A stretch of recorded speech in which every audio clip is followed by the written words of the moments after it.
Hello hello hello good evening everybody, my name is Shubham Jagdish and welcome back to the channel.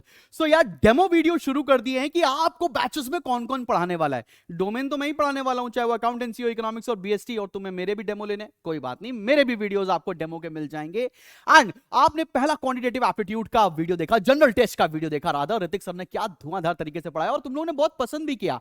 आज हम बात करने जा रहे हैं कि आपको वर्बल कौन पढ़ाएगा। वर्बल, अरे अंग्रेजी कौन पढ़ाएगा आप सभी को। लेकिन उसके पहले आपको नहीं पता है तो सीयूटी का पहला बैच 25 मार्च को शुरू हो रहा है और दूसरा 5 अप्रैल को। अगर अभी तक तुमने रजिस्टर नहीं किया है तो डिस्क्रिप्शन में लिंक है, जाकर रजिस्टर कर लो। 3 बुक सेट्स आपके घर पर डिलीवर कर दिए जाएंगे और 3 ई बुक्स का एक्सेस आपको मिलेगा। साथ में अगर आपको सीयूटी के साथ कुछ और एंट्रेंस एग्जामिनेशन देने हैं, जैसे सिम्बियोसिस का या नार्सी मुंजी का या आईपी मैट का, तो Fateh is the course for you जो आपका इंतजार कर रहा है। उसके भी 2 बैचेस हैं, चाहे वो मार्च 25 का हो, चाहे वो अप्रैल 5 का हो। और फतेह के अंदर आपकी 6 बुक सेट्स हम डिलीवर करने जा रहे हैं। कोई दिक्कत आती है 8112601234 पर। अब बात करते हैं और वेलकम करते हैं उस टीचर का जो आपको वर्बल पढ़ाने वाले हैं। जैसे बोलते हैं ना अंग्रेजी में, जब भगवान आपको आके खुद पढ़ाने लग जाएं तो वो भगवान के लेवल के टीचर, गॉड ऑफ इंग्लिश को मैं बुलाने जा रहा हूं। और आपको एक छोटा सा स्लाइड दिखाता हूं कि कितने जोशीले टीचर हैं। आप इनको गूगल पर सर्च करिए, जो स्टॉक्स पर जाकर सर्च करिए, जो अंग्रेजी किस तरह से 200 में से 200 नंबर लाने हैं सीयूईटी में, क्लास के अंदर ही तैयार कर ले जाएंगे। तो मैं स्वागत करता हूं सुदीप बाजपेयी सर का। Over to you sir.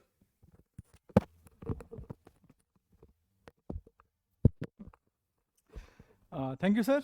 और जिस जोश से आपने इंट्रोड्यूस किया है उतना जोश तो मुझ में भी नहीं था। ऑलराइट, जो मेरा पैटर्न है पढ़ाने का वो बहुत ही सिंपल है, because you have got so many subjects to prepare, specially the domain part. तो मैं कोशिश ये करता हूँ कि जो इंग्लिश सेक्शन है वो आप सिर्फ क्लास में ही पढ़ के तैयार कर लें। So over a period of से 35 to 40 लेक्चर्स हम सब क्लास में ही कवर कर लेंगे, बीट ग्रामर, बीट वोकैबुलरी और बीट रीडिंग कॉम्प्रिहेंशन और एनी अदर एक्सरसाइज। तो एक्सपीरियंस मेरा जो है वो एग्जैक्टली आपके काम आने वाला है। I don't want you to study English at home at all. आप मेरे क्लास में आओ, उतना ही कर लो बहुत है, लेकिन बेटा बस उतना कर लेना। अब ऐसा ना हो कि वो भी नहीं कर पा रहे हो, तब भगवान भी काम नहीं आने वाले, मैं तो तुच्छ प्राणी हूं। So over to you, sir. Thank you very much. Looking forward to meet you in the class. Thank you so much sir. तो बच्चा पहाड़ी, अगर अभी तक तुमने एनरोल नहीं किया या तुम्हें लग रहा है, मैं थोड़ा सा टाइम दे रहा हूं, उसके बाद डेमो लेक्चर आपको शुरू हो जाएगा इंग्लिश का, बढ़िया से देख सकते हैं यार। फटाफट से एनरोल कर लो, मिलते हैं बैचेस के अंदर। यार बोर्ड्स तो हो गए ना, अभी तो कॉलेज जाना है ना। और कॉलेज जाने की बोला था ना कि शुभम संभाल लेगा, तो पूरी तैयारी करवाऊंगा, शुभम संभाल लेगा। आपका जो सीयूटी का कोर्स है उसमें डोमेन मैं पढ़ाने वाला हूं, तीनों subjects. English Sudeep Bajpai sir पढ़ाने वाले हैं और जीटी का सेक्शन ऋतिक सर पढ़ाने वाले हैं, जिनके आपने डेमो भी देख लिए हैं। सो मिलते हैं आपसे बैचेस में और शुरू होता है demo class.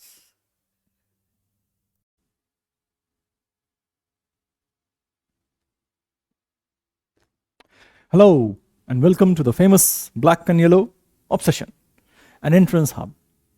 My name is Sudeep Bajpayee and I'm here to talk about certain things that are involved while solving the verbal ability section of the entrance exams that you're going to face very, very, very soon.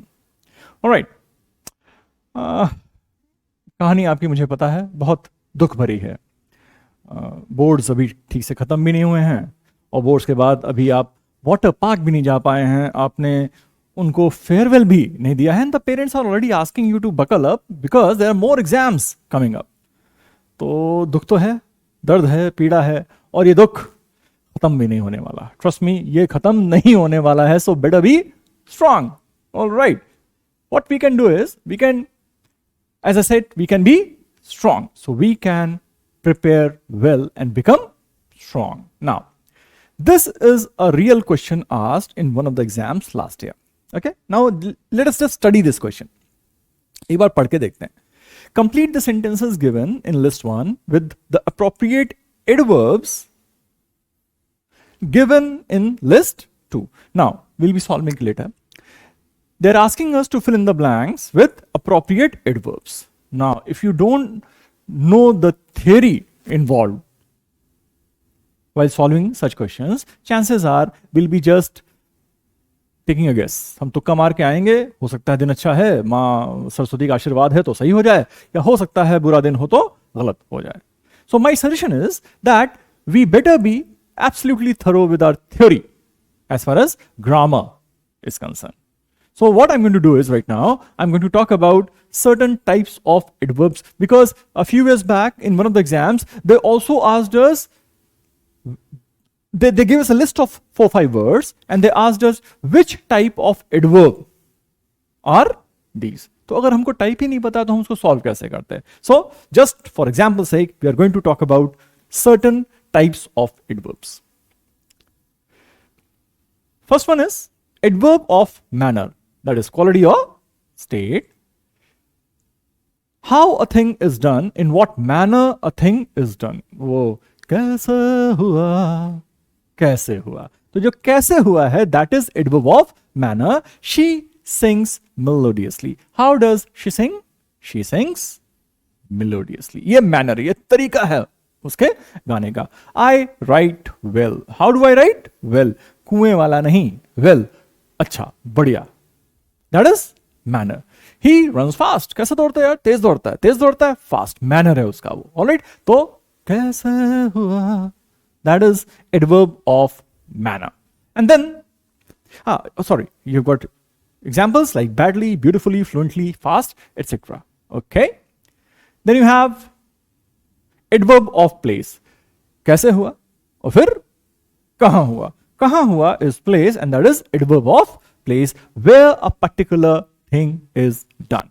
Please ask her to come inside. You are asking her to come where? You are asking her to come inside. So inside यहाँ पे हमारा adverb of place demonstrate करता है. Other examples can be here, there. Please keep the book there. Please get the coffee here. यहाँ वहाँ चाहे जहाँ. In, out, away. Indoors, outdoors, far, near, everywhere, nowhere, anywhere, etc. All these are examples of adverbs of place. जगह बता मेरे भाई, जगह बता. Third most important question is, पहला सवाल कैसे हुआ, दूसरा सवाल कहाँ गुरु, तीसरा सवाल कब. Adverb of time, when a thing is done. We met yesterday. ऐसा लगता है जैसे कल ही मिले थे. It feels as if we met just yesterday. When? Yesterday. So yesterday is adverb of time. Today, yesterday, last month, ago, at present, presently, shortly, directly, late, lately, recently, etc. All these are examples of adverb of time. हालांकि इसमें भी the way we are supposed to use at present and presently, that is different. तो उसकी बात फिर कभी करेंगे. अभी के लिए बस इतना याद रखते हैं, ये सब क्या है? These are all adverb of time. तो कैसे हुआ, कहां हुआ और कब हुआ. And then we have adverb of frequency. Those of you who have studied science till class 8th or 10th, and I assume that everybody can define frequency. Frequency is number of occurrences in a given unit of time. Now that unit of time can be a microsecond or a year or a lifetime. कोई चीज एक given unit of time में कितनी बार होती है. Time क्या बता रहा है, कब होती है. ये क्या बता रहा है, कितनी बार होती है. तो ऐसा लगता है कि हम कल ही मिले थे और अब हम हफ्ते में 4 बार मिलते हैं. तो ये हफ्ते में 4 बार मिलना ना, this is your frequency. Alright. So you have place, you have manner, you have place, you have time, you got frequency. बेटा फ्रीक्वेंसी डिफरेंट है किससे? समय से. This metal is rarely found in south America. इसके मिलने की जो frequency है वो क्या है? बहुत कम है. Is rarely found in south America. We can have more words which can be used as adverbs of frequency. Seldom, never, always, often, rarely. Seldom and often.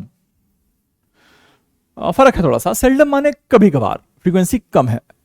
Often अक्सर, frequency ज्यादा है. Never, zero. Always, हमेशा. Okay.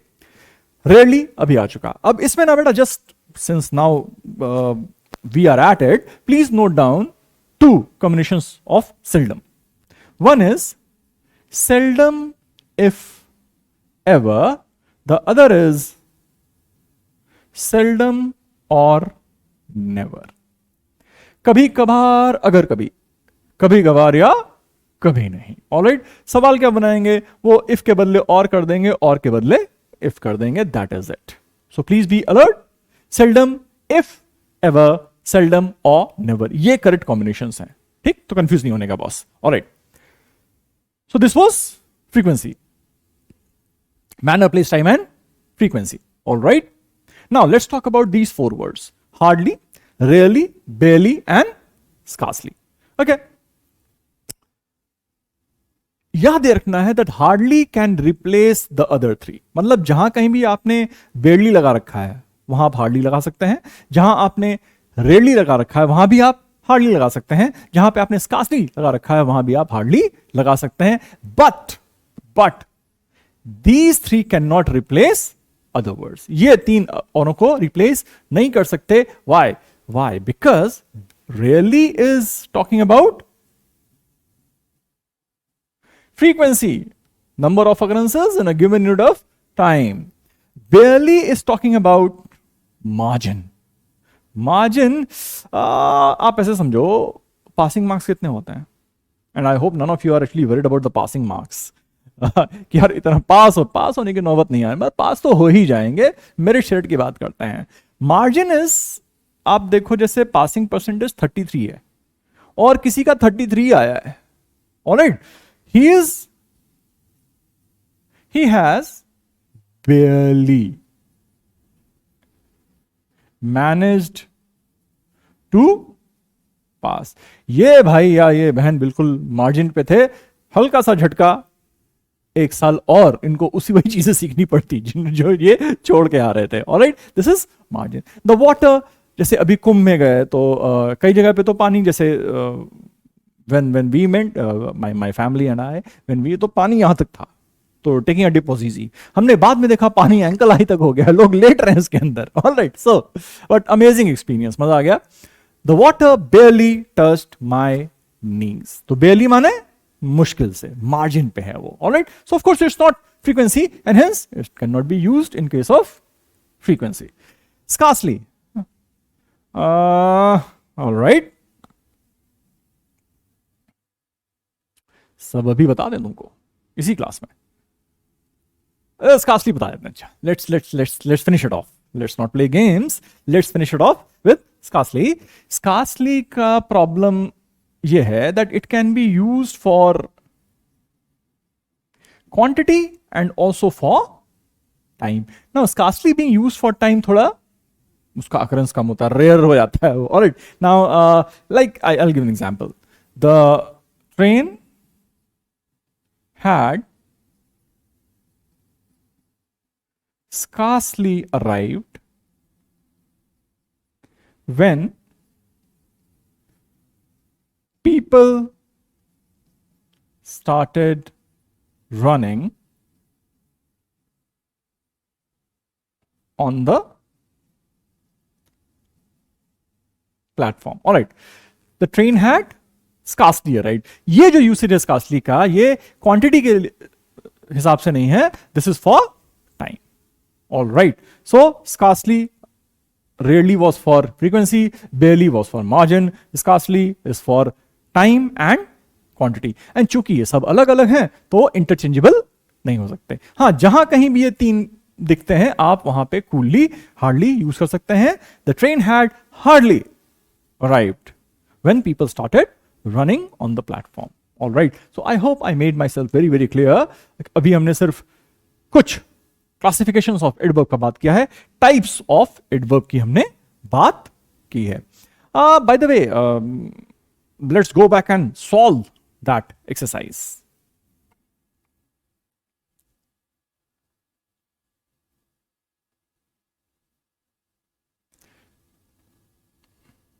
Oh, here we are.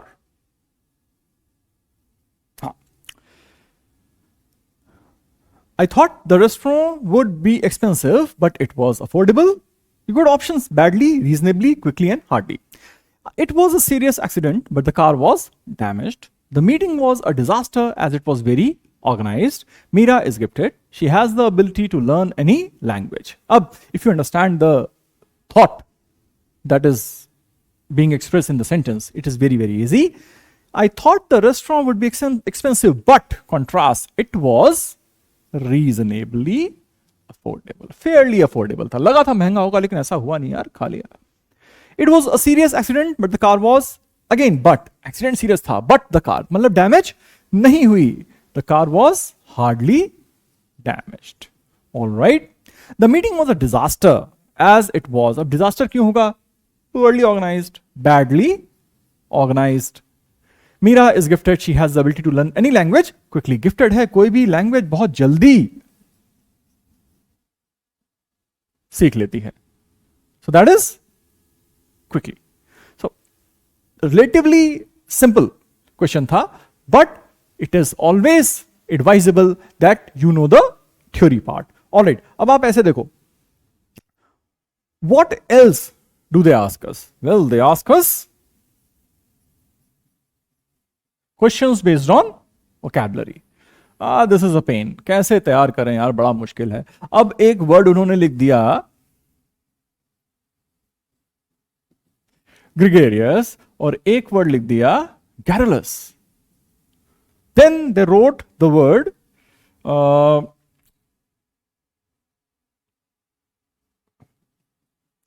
vitriolic.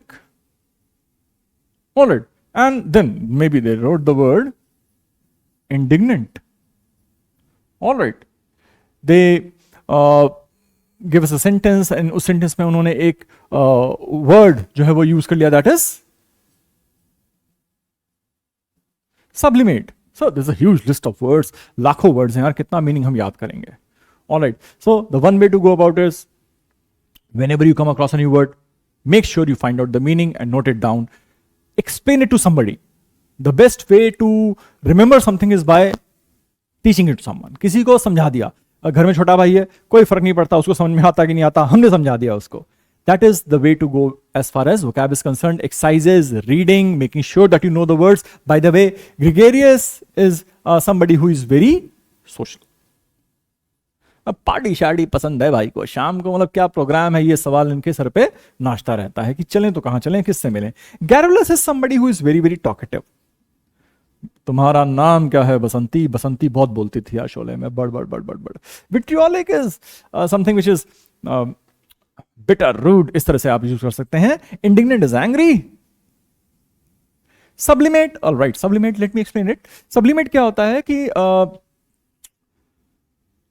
Suppose कोई बच्चा है बहुत बदमाश है, दिमाग तेज है लेकिन बदमाश है, तो एज अ मेंटोर ड्यूटी ये होती है कि आप उस बच्चे की एनर्जी सही जगह पे चैनलाइज कर दें. सब्लिमेट इसको कहा जाता है. ऑलराइट. जैसे there is a suppose Mike Tyson, the great boxer, born in penury, poverty में पैदा हुआ. जहां पे पैदा हुआ क्राइम बहुत था, तो वो भी क्राइम में इन्वॉल्व था.